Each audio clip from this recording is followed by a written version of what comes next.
It's interesting because we spent the last 3 years on a variety of AI topics. We were talking about AI readiness, and we talked about AI maturity. We talked about AI use cases, and we saw the big story on generative AI coming in last 2 years, right? And what's interesting is we've got something probably even more transformational, something more new, but probably something which has a larger potential impact that it's going to change the way we work and the way we do business, right? Like any other technology that I talk about, it also brings in immense opportunities for tech providers, service providers, startups, IT services companies, and so on. And that's the reason why we thought we'd pick up this topic of agentic AI and spend some time with a very, very good panel here to get their thoughts on how they believe the agentic AI adoption is transforming the ecosystem. Where are the opportunities? What could be probably the new business models, and so on, right?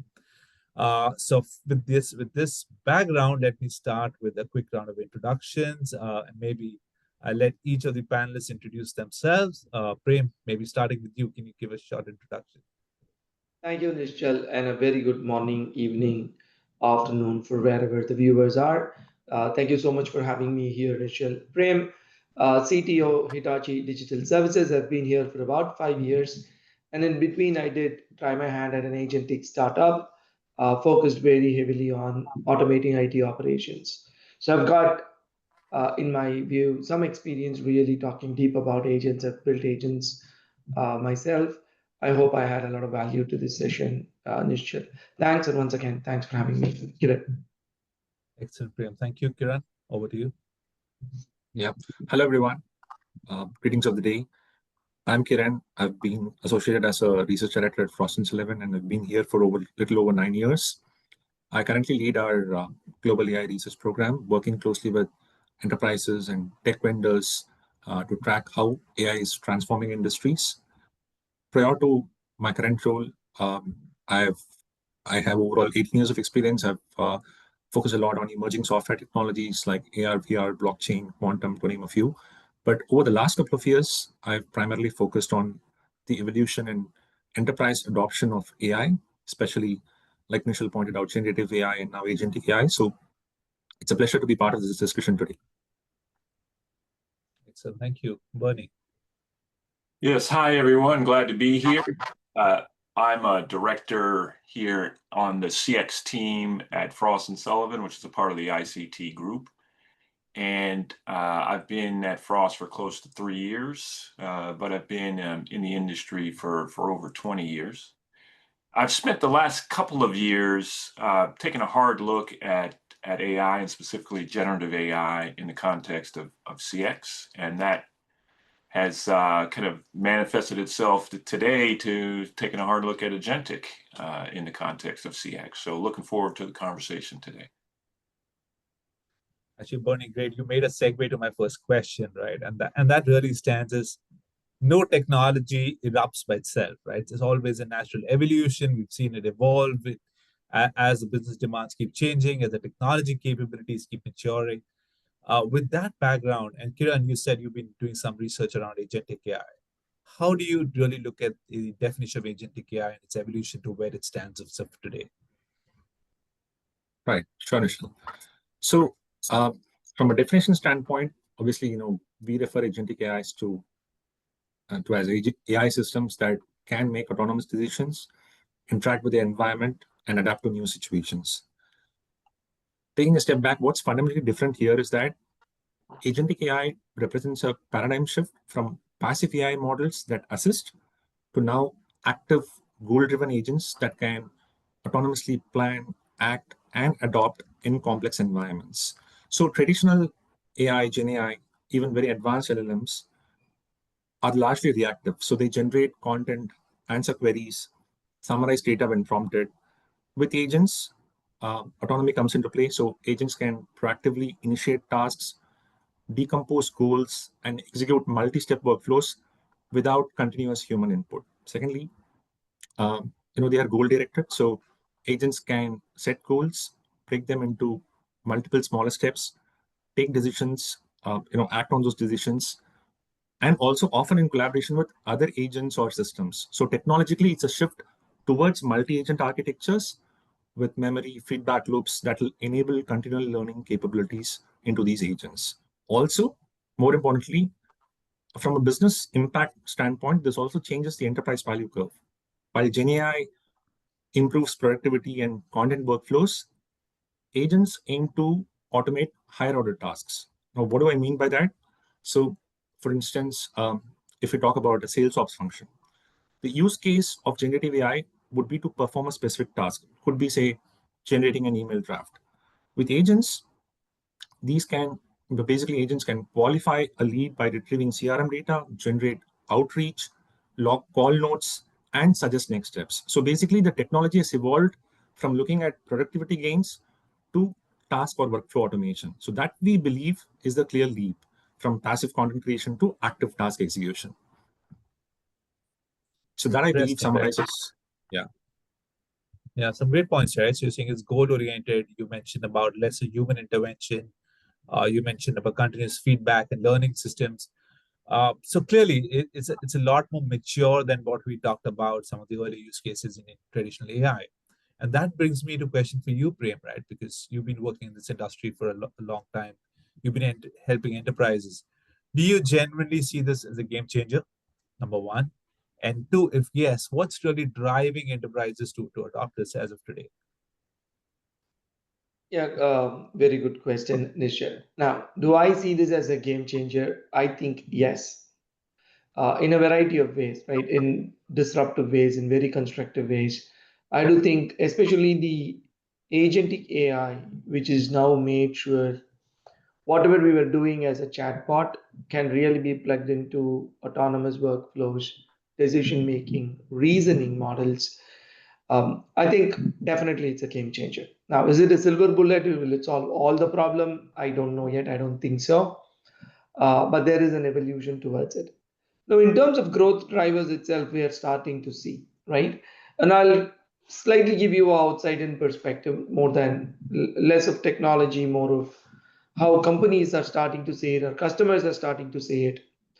Now, one of the key things with agentic is addressing complex and novel challenges. I think Kiran alluded to some of these aspects.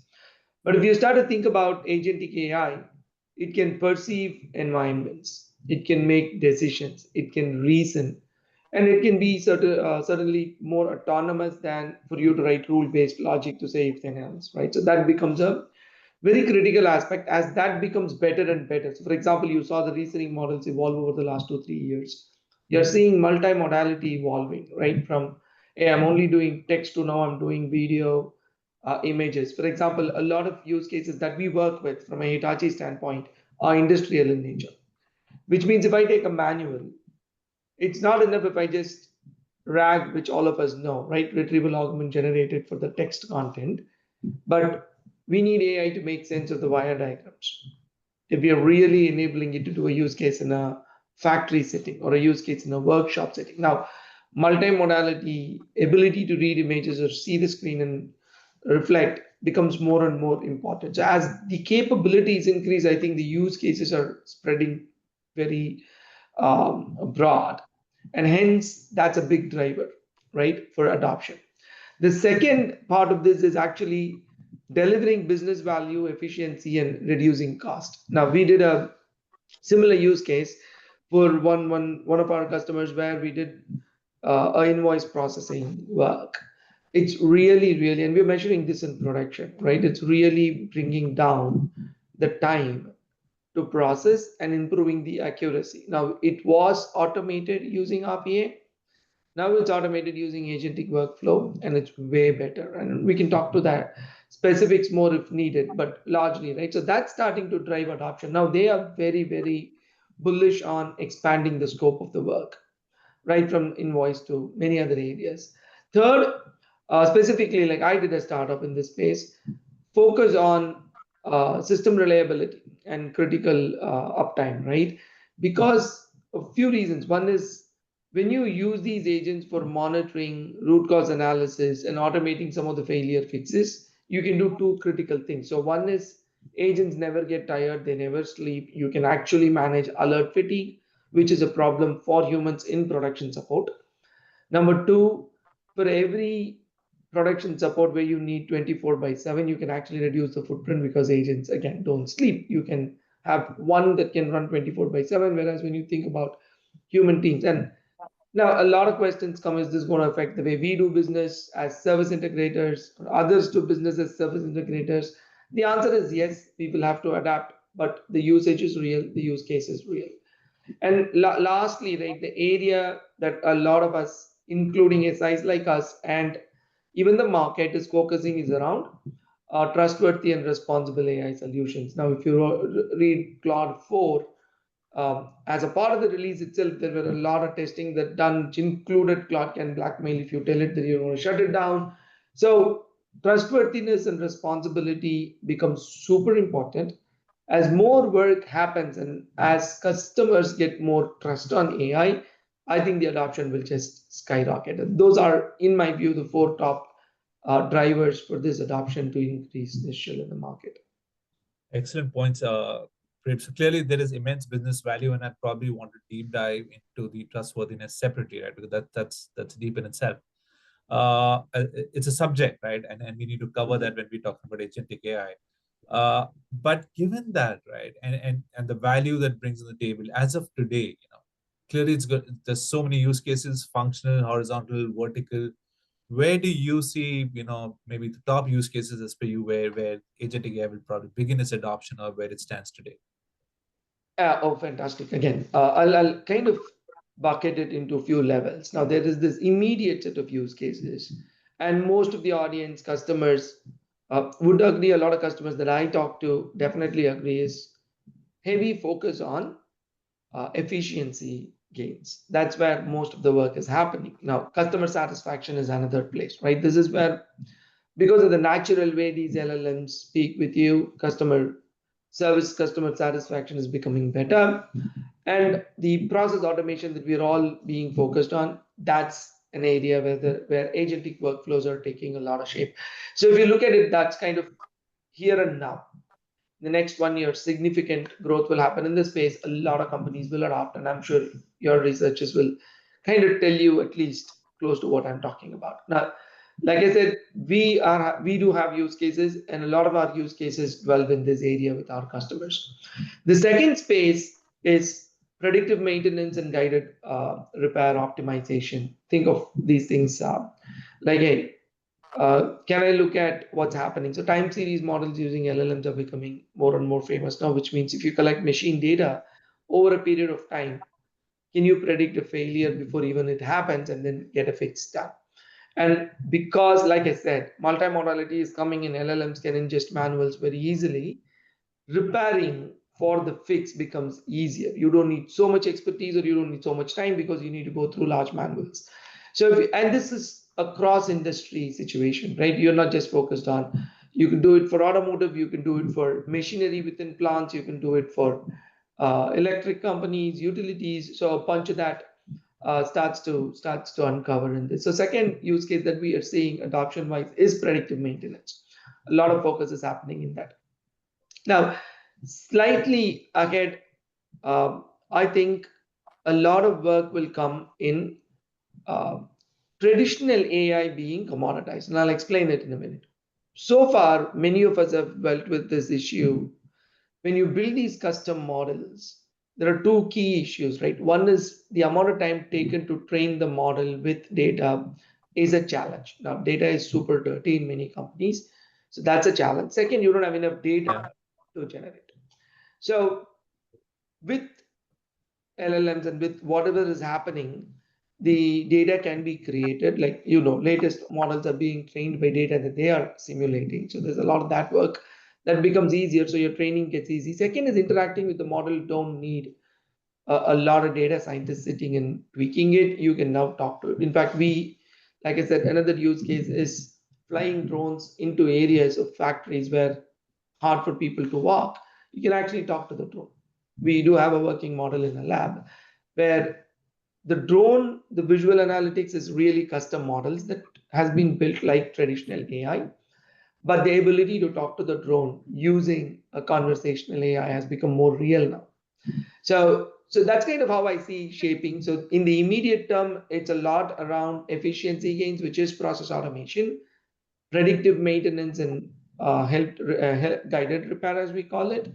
And slightly further in, you're going to see a lot of use cases uncover using traditional custom models, because 99% of the data still is lying within the enterprises that all of us know. While LLMs have been trained on world data, that is not sufficient for you to use it within an enterprise. Yeah, and that makes perfect sense, right? Because one, I think there is direct value. Secondly, I think to probably build a ROI case for agentic use cases is also easier in these kind of scenarios, because you can actually show something which is more measurable, tangible outcomes by deploying IT, right? And that's where always the lowest hanging fruit of any new tech lies, right? But Kiran, you've been doing maybe you speaking with a lot of companies and enterprises as well as tech vendors. So how is there anything else that you want to stand out? And one specific area that I want to talk to you want you to talk about is financial services, right?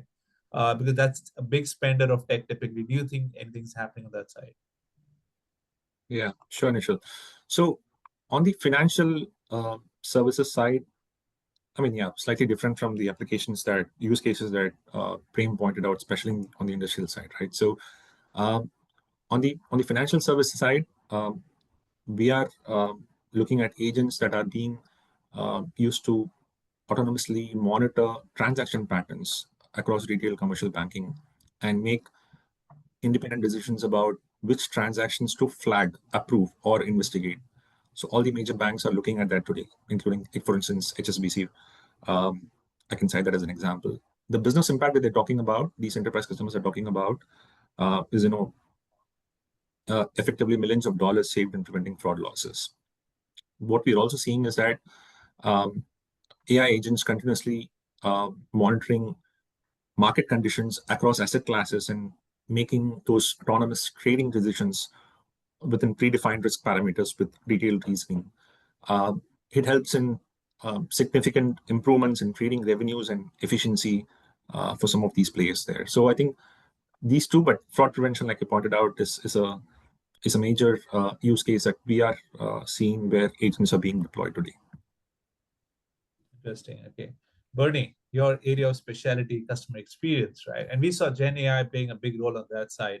How do you see agentic AI impacting CX? Also, I want to ask you a question, right? We've been talking about this fully automated customer experience for a while, right? Can everything be automated? So what is about agentic AI and its impact on CX today? Yeah, thanks, Nishal. And in some ways, customer experience has been kind of proving grounds for AI for the past few years, in the sense of many of the applications are fit well within the realm of customer experience. And one way to look at agentic in this context is, it's kind of like the perfect marriage of conversational AI or really conversational intelligence and generative AI. And I say that in today's AI CX use cases, they generally involve transcription, followed by information retrieval and information generation, and largely still kind of a scripted workflow, with that script telling AI, how to do a task, how to complete a workflow. Agentic moves a needle in that, in the sense that you don't have to tell AI how to do the task now. You don't have to give it kind of that scripted workflow to complete the task. It just needs to be told what the desired outcome is. And much like a human being, that AI will then reason and determine, using things like the conversational intelligence I talked about, how to best reach that desired outcome.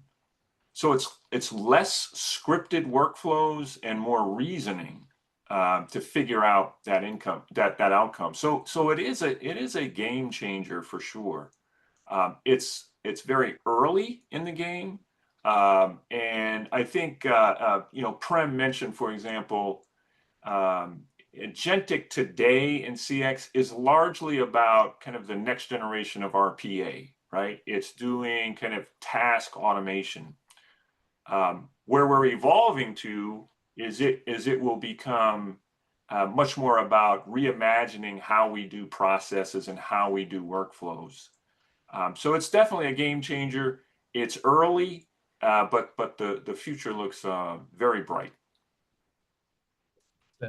So that actually, while I think all of us are saying the same thing, that it's next generation, it's moving AI to the next level, it's pushing the boundaries, it's more automation, more use of language models, and so on.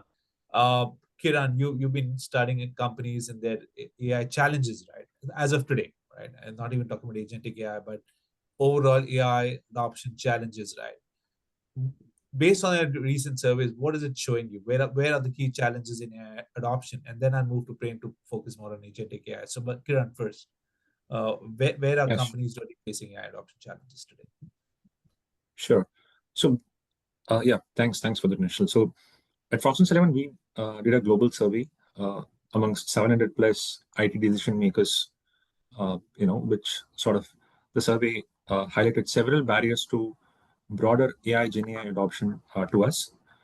I definitely want to focus on the top challenges. The top challenges we noted were the concerns around data privacy, security, and governance, followed by difficulty improving ROI. Thirdly, lack of internal talent and skills. And these were the top three challenges, and we believe these are relevant for agentic AI too, because data governance and security are even more going to become even more complex with autonomous agents uh, that can take actions independently. So enterprises will need robust audit trails, access controls, and real-time oversight to prevent unintended consequences. ROI measurement is going to be trickier with agentic AI. The benefits are often indirect, long-term, and tied to process-level efficiency. So those are going to demand better. I mean, this will demand better frameworks for measuring actual value um, and the outcome. Thirdly, the skills gap again will become more acute because we're talking about designing, orchestrating, and monitoring agentic workflows, which will require talent familiar not just with AI/ML but also with multi-agent architecture, system design, in addition to bringing in domain context. So we believe the top challenges that we're seeing today for AI adoption are going to be highly relevant for agentic AI moving forward as well. Excellent. So Prem, actually, this is where I think we're going to tap into your expertise, right? Number one, do you see agentic AI needing a very different architecture, or is it a subset within the AI, so we're going to see similar challenges, right? Yeah, I mean, this would really be as a technologist, I think I have an opinion on a lot of these things, and there would be other technologists that may agree or may disagree because this has been, if you look back at the industry, even to adopt or not adopt microservices is a big debate. There are companies that say they walked away from microservices. And I think I studied some use cases around many leading companies doing those things and stuff. So there will be continued debate on this initial. However, my take, you can fundamentally change the architecture, but you should not. That's kind of how I will put it, right? Today, many companies are starting to focus on agentic AI as a separate stream of work, but we believe, and I personally believe, the future is what I call as intelligent architecture. That's a confluence of both rule-based and reason-based logic. So, what I mean by that, now, most of this is modular code. A lot of companies have moved towards modular code. And even if they have monolithic, now we've got a lot of these MCPs that could be built, like model context protocol servers and stuff that can uh, help you talk to the data that you want in any kind of system at this point, right? So, how do we think about modifying our architecture, evolving it, and adapting it to embrace AI all in? Is what we mean by intelligent architecture. So rather than completely throwing away the old one and getting into another legacy modernization exercise, how do we think about an intelligent architecture for an enterprise? That's kind of how we see it. Now, the critical aspects to get this done is one, how do we seamlessly integrate AI? Now, there are challenges that Kiran mentioned, so completely agree with those challenges. That's going to continue. So, how do you think about seamlessly integrating it within your existing architecture, right? This is rule-based logic, applications itself deciding where I need to call an agentic workflow, or agents initializing and calling an application that you've already built. So integrating those pieces of the puzzle in an enterprise becomes super critical. But if you do it well, it optimizes. You don't have to spend millions and millions in building these AI systems. You start to use. Anyway, the consumption cost is going to be there, and it's still not at an enterprise scale known to people, right? Which is where, Kiran, your ROI problem also comes, right? I don't know at scale what I'm going to consume. So that's still yet to be seen. The second aspect, of course, is this helps you start to think about future proofing, because this space is moving so fast that you will have something that just makes it easier for your legacy system to work with. So if you're thrown it away and started building a new one, then how does that really integrate? Third, it also brings the edge to core capabilities together. And this is where I spoke about, and this is an example of even what Bernie is mentioning. You can now talk to these AI systems in a way that you've never been able to talk to. And I'm meaning traditional AI systems, like the drone that I spoke about, right? The drone can go take a visual image and actually talk back to you on what it's seeing. Previously, you had to build a dashboard, you had to see what it saw. Now you don't have to, you can just talk to it. So your entire CX is going to change. And I don't think we need dashboards anymore, because agents take decision, and all you need as a senior leader in a company, CIO, is for those decisions to be communicated to you and the rationale for it, as opposed to throwing 10,000 dashboards at you with 20,000 clicks, though it might be the most efficient today, right? Finally, I think the architecture part, the most evolution is going to be around trust and reliability. Again, I know it's a separate topic, Nishchal, you mentioned, but that's the piece that will make it Good time to enterprise. talk about it. Yeah, tell us more, because I think it's a good time to talk about it when we're talking about challenges. And as you emphasized earlier as well about responsibility and governance, tell us, yeah, how do we overcome that? Oh, absolutely. I think many companies that I work with, and even when I do, right, when you talk to these uh, AI models, either through Agentic, now everybody does a proof of concept, which is very easy, right? 10,000 examples, click of a button, vibe coding, all of this is happening. But the same question asked 10 times gives you 10 different answers technically. Now, the intent could still be the same, but the content is definitely different. And that's not appropriate for many use cases, right? When you do a SQL query, you actually get the records that's in the database. That is what you want to use in an enterprise, not similar records. You want the same records for the same query. So if you think about that, that evolution, so there are evaluation models coming up. There is zero hallucination push happening in the industry. So all of this converges, and this challenge gets addressed. Trust in AI starts to improve, right? So you can allow more decision making to the AI. Two is definitely the whole notion of security. Like Claude 4, I gave an example. They themselves published a paper, which is very responsible of them. Many other situations we have seen, AI jailbreak is still common, right? I also read an article, I don't know how true it is, I've not done the research, on some prompt leaks happening in some frontier models. So a lot of that is still to be seen, and many companies have not just blanket approved LLM use. Even within our own cases, we approve certain LLM versus certain we haven't. So that becomes the second part. The third, on this whole trust, reliability, and optimal usage is the optimization itself. Like I said, how do I use this optimally? Because you can use an LLM for multiplying 2 cross 2, but this is that the most efficient way to use resources? Of course not. You could just do it here or pick up a phone and do it in that calculator, way cheaper. So what use cases do you use these LLMs for becomes very critical, because most automation can be done using LLM, but should it be done using LLM for optimal uh, ROI?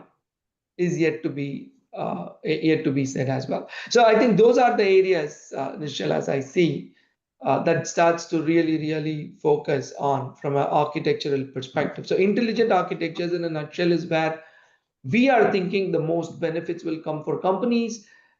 Trying to completely re-architect for AI may not be the best option, but in some cases you might have to. But we believe is not the best option. Is trying to integrate it.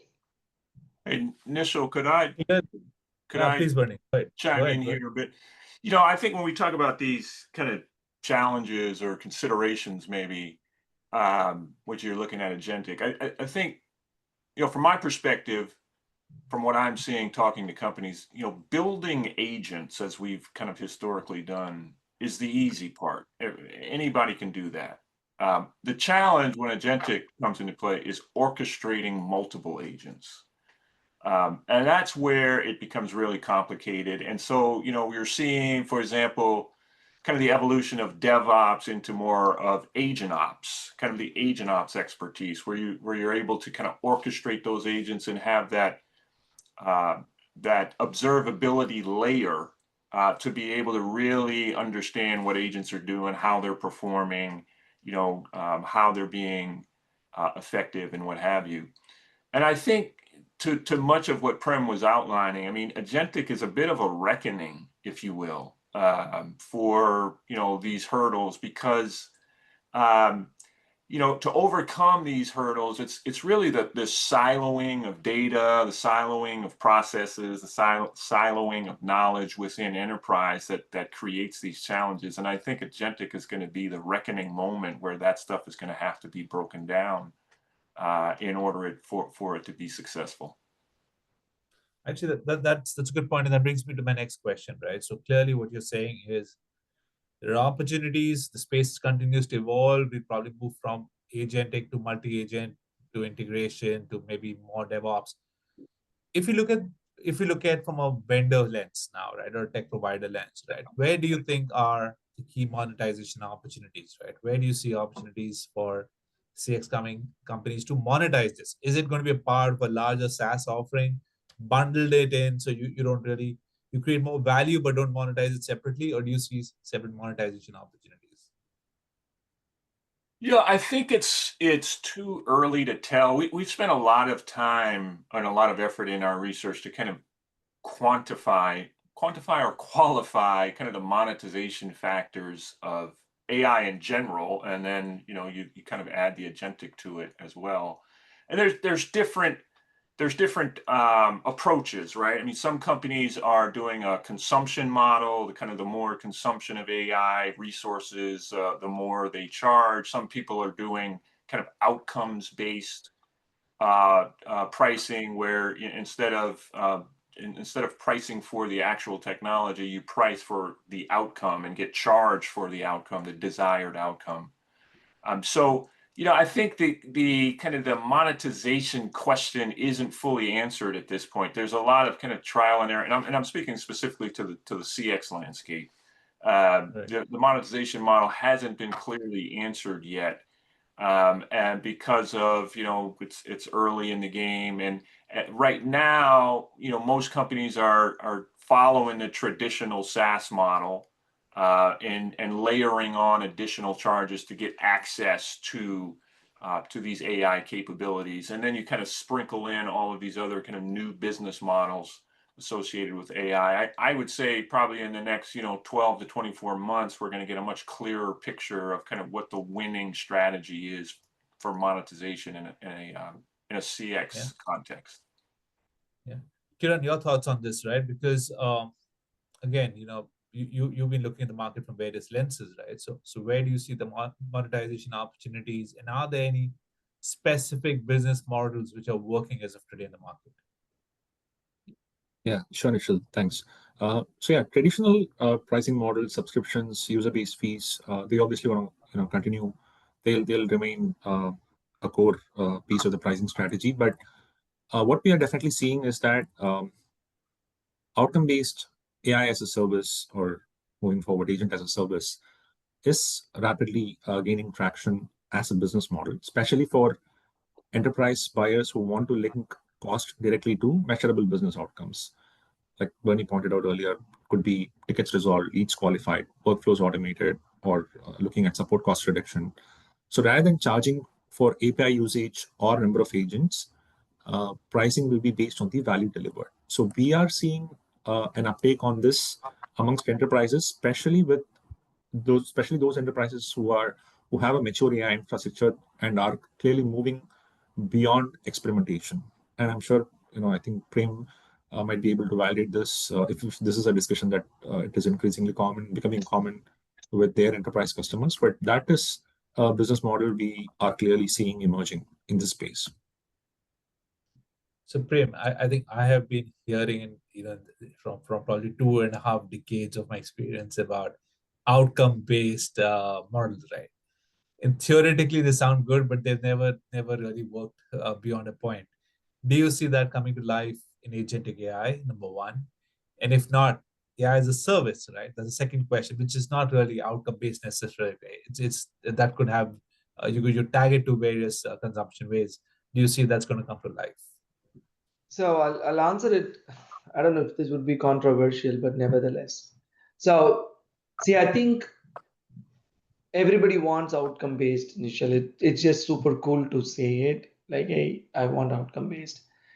But enterprises really, again, I'm not saying all enterprises, but many enterprises are not ready for an outcome based from their own perspective as well. Leave just people selling into those enterprises. That's because for you to really validate and you need to know the cost for you to exactly think about how do I price the outcome based. And many don't have it in every use case they have. There could be some products where they can and they might adopt. But agent as a service, I think, is going to be more real. And when they buy engineering and, to Kiran's point, managed services type engagements, they might do one of two things. One is, uh, can you do like agentic pods, which is a human AI collaborative pod, price it in a way that it's per month, per week, because most of the procurement today can validate and compare only through these models, right? That's kind of the critical aspect, because the decisions in large enterprises are made by procurement teams as much as the business teams. So unless that is crossed and procurement moves into understanding more and more of how do I differentiate value from outcome based models, how do I understand cost for me to get the right outcome based number, but it will get there is kind of how I feel initial. So the analysis isn't wrong, it is increasing. Is it going to be real? I think so. It will become real more than I know. We've been talking about this for 20 years. Like, I've been involved in many RFPs where we try it, we say transactions, but we end up going P cross Q, right? So that's kind of the reality. I also think from more and more smaller companies with specialized vertical business outcomes might emerge. So this is where buying pattern with SIs is not what I am talking about. I'm talking about starting companies that just focus on a vertical use case, super sharp, and they provide outcome for vertical, and then that becomes the model through which people engage. That will be more outcome based, but that's, I think, outcome based verticalized solution becomes more important. Long term, a lot of this will move towards outcome based because agents autonomy is going to be, and I think it's real, it's actually functioning, it's working. Once we get the other parts of the ecosystem uh, fixed, right, from multimodality to responsibility, you might start seeing more and more outcome based because the trust in the outcome becomes easier for people to get. That's kind of how I see. In the near term, there is still challenges with the outcome based, but as enterprises cross this hurdle of understanding AI much better, I think they will embrace slightly more outcome based. But the talk has definitely increased, right? Hey, is this the model that you would work with? That's gone up. The amount of conversations we are having with outcome based is actually going up. I think Interesting.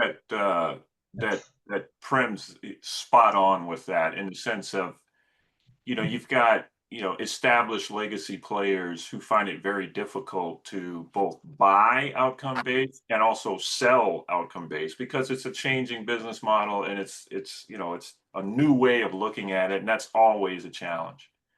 But you do have these new startups or kind of new players, let's call them, who don't bring that legacy with them, and are able to kind of, in some ways, almost disrupt the market a little bit with different business models. And I think they're the ones that are going to start chipping away at this kind of legacy problem, and over time we will see that shift. But it's interesting to kind of watch play out. Right. So it's interesting, right? And just that, moving to the next piece, right? So when it was Gen AI, and the moment I talked about monetization, there are the few success factors that I always talked about, right? Any tech company wanting to succeed in the Gen AI space, I used to say that they need to have very strong consulting capabilities. And that's because organizations were not ready for a roadmap. They didn't know really what they want. They didn't know where to start with. They didn't know where the governance security challenges that they lie. They didn't know what the compliances they have to secure, right? I used to talk about topics like, they need to have a very strong ecosystem partnership, right?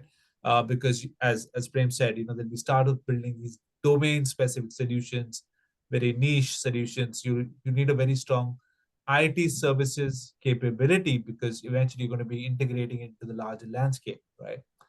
But if I look at agentic, which is moving faster than we had probably imagined, right? So Prem, my question to you then would be, what do you think are the success factors for any tech company or any company in the wanting to be in the tech space to monetize these opportunities?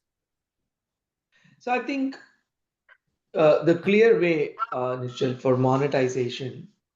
Now, um, a lot of the startups, I think, to Bernie's point, they are well capitalized, so they can afford to take a risk on the outcome based, and they are monetizing it heavily now, right? Like many companies sign up engineering, for example, Cursor, Windsurf, they've kind of monetized it. Monetizing enterprise use cases. Now, for an enterprise, and this has been a challenge, right, where most of the use cases in the last few years has been cost efficiency, cost reduction, as opposed to revenue generating for companies, Right. right? So the challenge is not with the AI part of it. I think, again, this is my humble opinion. The challenge is really with, hey, I have a bunch of these applications that are already generating revenue. I need a new stream because I found this AI thing, which apparently is new. It's never new, it's the same thing. It's just been commoditized, easier to access, available for everybody to use. Now, going back to my philosophy on intelligent architecture. Now, if you start to think about how do I use my existing revenue generating apps and make it more and more intelligent, for it to do things faster, for it to help with better customer satisfaction, the revenue generation automatically goes up. So I think there could be a few use cases that are revenue generating for companies. But broadly, what's going to happen is your existing use cases are going to get so enhanced with AI that it's going to unlock net new revenue at a pace that you wouldn't be thinking. And I think companies have to start thinking about that. Hey, how do I think about existing? Because many companies today, the large enterprises that we are talking about, have already created a bunch of revenue generating apps. They know their businesses so well that AI is not going to find a way to make revenue for them. If it finds, it will be that one use case, because people are intelligent. It's not just AI is intelligent and people have been dumb. People are intelligent. They've been building these systems. They know what their business is. They know what they should build for their business to be profitable. Now they are unlocking value with AI, and but then many of them are thinking, I'll have a separate stream, do a separate set of analysis. I have to do this 10-week workshop to come up with one use case. And I think rather than that, if people start to think about how do I enhance my revenue generating apps with AI, I think that would go a long way. That is the blocker in my mind initial that just will unlock a lot more value And from. I have a great example that just solidifies that point, Prem. If you look at the e-commerce field, for example, in some ways that they're using agentic kind of early on agentic AI to do exactly what you said is to kind of make a existing use case more efficient, but also generating some incremental revenue from it as a result of using AI. And that use case is abandoned shopping carts in e-commerce. So abandoned shopping carts is a huge issue, costs hundreds of millions of dollars globally. What I've speaking to a company recently, what they're doing is they're taking agentic and they are reaching out to customers who abandon the shopping cart and offering kind of personalized incentives and other things that basically will help convert that abandoned shopping cart to a sale. Now that's something that e-commerce companies have been doing all along. Like they've been trying to figure out, how do I convert abandoned shopping carts into sales? Now you add AI into that, and the data that I saw, kind of the average conversion of an abandoned shopping cart was right around 12%. When they injected AI into it, it popped that conversion to 36%. So you're basically tripling the effectiveness using AI. It's the same process. I mean, it's the same use case. It's just injecting AI into that to increase efficiency, but also increase revenue as a result. So that's a really great example of what you just outlined. Absolutely, Bernie. And I think of it, right?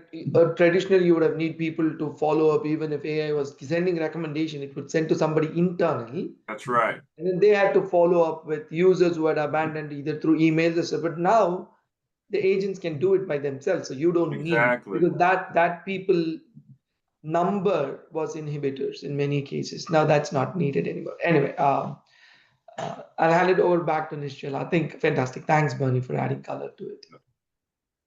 So one quick question. You know, Kiran, maybe just your perspective on, what are the success factors for tech companies that you've been working with? What do you think is working for them, or what capabilities do they need to build to be able to monetize? Yeah. No, I think I firstly, completely agree with what Prem and Bernie had pointed out. I think, obviously, looking not just at agentic AI, but broader AI and Gen AI as well, what we've been in our customer engagements, what we've been hearing is that key success factors is to ensure the basics are right. People look at domain expertise. I think you also pointed it out earlier in your question, Michelle. So I think successful deployments are mostly, mostly come with differentiation through domain depth. So we're looking at, be it legal, manufacturing, customer support across business functions, delivering real business outcomes rather than generic tools. I think that is something that customers are telling us they are keenly looking at. Obviously, integration, I think Prem touched upon it earlier as well. So seamless integration into existing tools, to drive usage and retention, data and trust, again, which is very important. Ecosystem partnerships, very important. So I think, these continue to be, key success factors. Even in our survey findings, repeatedly companies are telling us that to ensure these basics are set right, I think that will ensure long-term monetization success. These would be the critical factors. Yeah. Prem, there are a few questions. I think it's a good time to take them before we move forward. First one, a very interesting question, a bit broad. I don't know if you can answer all of it in one go, but the question is, what have been the most successful deployment strategies for AI agents, right? Especially large enterprises which are dealing with legacy systems, right? So again, it's a big question in terms of deployment strategies, but maybe you can give a perspective on it. I'll try my best. Like you said, it is broad, but nevertheless, right? I think I haven't seen a large AI agent deployment yet that connects to legacy, just to be very clear. But the way I think we are advising a couple of customers at this point, and we are starting some work on it. The critical aspects that we are dealing with is not moving data, because that's where everything starts. Everybody thinks they have to move data into one consolidated place for me to apply AI on the top of it. But I think with agentic, that fundamental notion has to change. There will be some need for pulling data, but you don't need to mass move data for these agents to work. Now, with the model context protocol, there is a way for you to use your legacy systems as tool endpoints so your agents can connect to it. So the enterprise architecture, and this is what I was referring to initially, and I think I can see the comment, I think it's Sashikant. So the way to think about that would be legacy system remains. Can I write a MCP, expose data that is needed for the agents to do their job? Then your integration becomes easier rather than trying to re-architect legacy systems. Because at the end of the day, the whole purpose of re-architecting would be to pull data into a more modern stack for you to make sense of it. Everything else is reliant on data, in my perspective. So I think that would be a strategy that we would advise if we are thinking about connecting multiple legacy systems to large scale AI agent deployments, right? And then if you still need to run custom models, then you need to think about which data you need. And there are two types of correlation that you're now dealing with in the AI agent space. And I define it that way. There's data correlation and there is inference correlation, right? So data correlation is actually pulling data into a single data source and then making sense of it, which is running models on the top of it. Inference is like this panel. I come with my knowledge from enterprises and as a global SI background. Bernie comes with strong CX and his own expertise, and Kiran comes with his. What we are doing now is putting all our collective knowledge together, which is essentially inference from what we have read, we have collected, we have seen, into an answer that makes sense, right? That I call it as inference correlation. That's how human teams have worked. So if you think about your agents in the enterprise as going, collecting data, pulling inferences, and then you being able to correlate that inference rather than trying to data correlate, significant efficiencies can be achieved and faster time to market can be achieved. This is how we are thinking, and that's the fundamental principle of intelligent architecture as well. Interesting. So I think we're almost out of time, but I'll touch this last question, and I know this is very close to your heart, Prem. These two questions are actually linked in a way, right? So the first one is saying, what frameworks really exist to balance autonomy of agentic AI with accountability in mission critical applications, right? And I know you've been talking to a lot about governance and models, right? So that's one. And the second question is about how do we mitigate this black box issue of autonomous decision making, right? You know, while we leverage agentic AI. So both are related to managing the autonomy of the whole principle of agentic AI. Yeah, very good questions again. I think most of the frameworks for managing AI autonomy and accountability are coming from governments and institutions, I would say, right? Like a lot of these, like the NIST framework, the EU AI Act, Singapore PDPC, US Government Accountability Office. So there's a bunch of these things coming.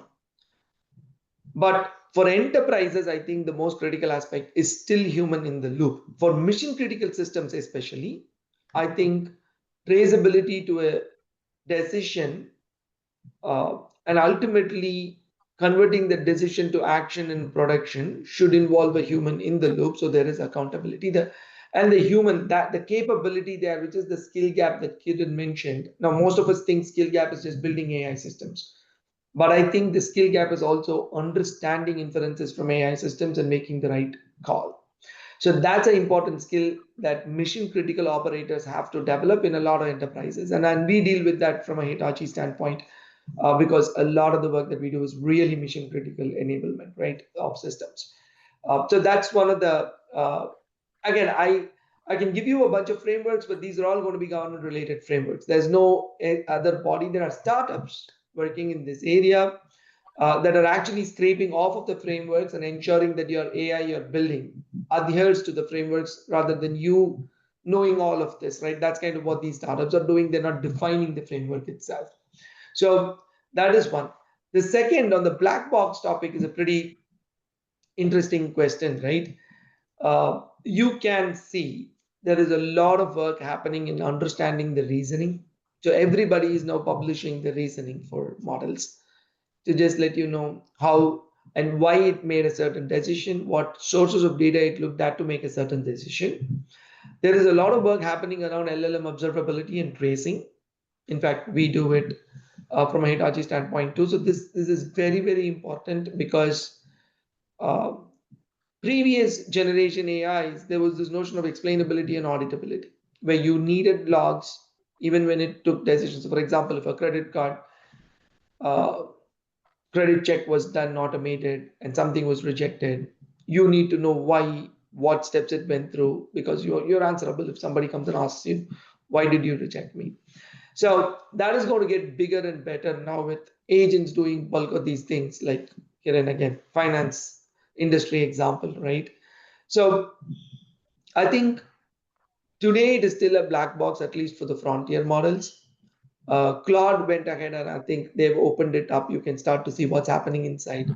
LLM observability is being pushed significantly. So when you build agents, at least agent observability can be achieved through a variety of things. AgentOps.ai is an example. Langsmith is an example. They're pushing agent observability, and most of these toolkits, like Agent Development Toolkit from Google or the semantic kernels, every framework that you use to build agents is now natively enabling agent observability as well. So that those are my views initial. Still, there is black box issue. It's not fixed, but I think a part of that trust is fixing that. So if frontier models, whoever gains the trust, like Claude is pushing the boundaries, everybody does that. More and more trust will be there for enterprises to adopt these, so they exactly know how these models think, what went through to make a decision, and how to read and interpret the decision better for a human in the loop to actually make the action coming out of the decision. Because we are, I'm sure, far from AI making critical decisions and actions completely autonomously for mission critical systems. Great points there. And I think we can have a separate session only to discuss this particular point, right? But in the interest of time, I think we're going to be drawing this to a close. But I always close with a very interesting thing, which we call as your top prediction, right? In Gen AI, my top prediction last year was always that within 1 year, you will see Gen AI be embedded as part of every SaaS application and will become a feature more than a standalone offering, right? For agentic AI, and I'll go through this each one of you, one sentence, right? Literally one sentence. How do you see, what is your prediction for agentic AI over the next few years? Prem, maybe you can go first. Thank you, Nishant. Um, so the 1 to 2 year, I think it's going to be pilots moving into real productionized agentic systems at a pace that I think we may have not thought, right? So more and more enterprise-wide industrialization and scale deployment of agentic systems is going to happen. Obviously, a lot of the other things are coming together in my mind. So that would be the biggest in the next 1 to 2 years in my mind. Obviously, software engineering disruption is real and it's here. So many companies will start to adopt like the co-pilot agents, because that's just enterprise grade, but also the Windsurfs and Cursors of the world, to start generating more code at an unprecedented pace. Uh, but I'll always give a caveat there. While we can generate code at the pace we want, is it generating business value at the pace a company can absorb? Those two have to be married. While pet projects can be done using vibe coding, enterprise projects still need the business outcome to be connected to the amount of code that gets generated. So that is going to be the only thing that'll have a push and pull to balance it. But yeah, agentic AI is here and it will stay and it will be adopted very fast in the next couple of years. And we'll keep a track on how many enterprises are in the pilot stage and implementation stage. So we're going to be doing extensive research on that and keep it updated. Bernie, your prediction. Yeah, I think the adoption of agentic is going to really push this issue that's going to come into kind of the nomenclature of how we think about work, and that's the concept of digital labor. I think we're going to have to begin to think of these agents as not tools or technology, but think of them as employees, the same way we think of employees today. These agents they need to be engaged, they need to be managed, they need to be, supervised. they need to be trained. I mean, all of these things that you have to do with, today's employee is going to come true for these agents, these AI agents. So this concept of digital labor, I think, will become real. And so that's my prediction. Interesting. Kiran, closing note? Yeah, great points actually, Prem and Bernie there.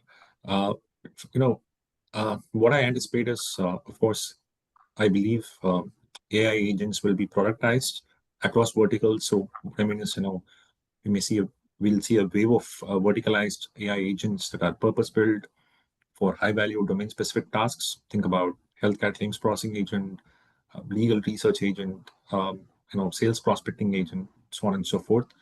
So that is my prediction. But also, I want to sort of add something to what Prem had earlier mentioned. I want to pick a prediction from there. He spoke about frameworks. I agree with him completely. The agent frameworks that we see today, he pointed out the government ones. On the enterprise side, pretty much talk about LangChain, AutoGen, Crew, all are early stage, fragmented, not yet robust enough for enterprise scale deployments. And I see an opportunity in that as well. I believe enterprises will need agent frameworks that can manage handoffs, failures, prioritization, oversight across departments. So uh, I believe in the space of orchestration frameworks, tooling and frameworks, we may see more companies, more opportunities in the coming down in 12 to 24 months. Excellent. Okay, I think we're way out of time, but again, thank you very much, Prem, Kiran, and Bernie, for making this exciting. I will make sure that we connect 1 year later and reflect back on how accurate were we on our predictions.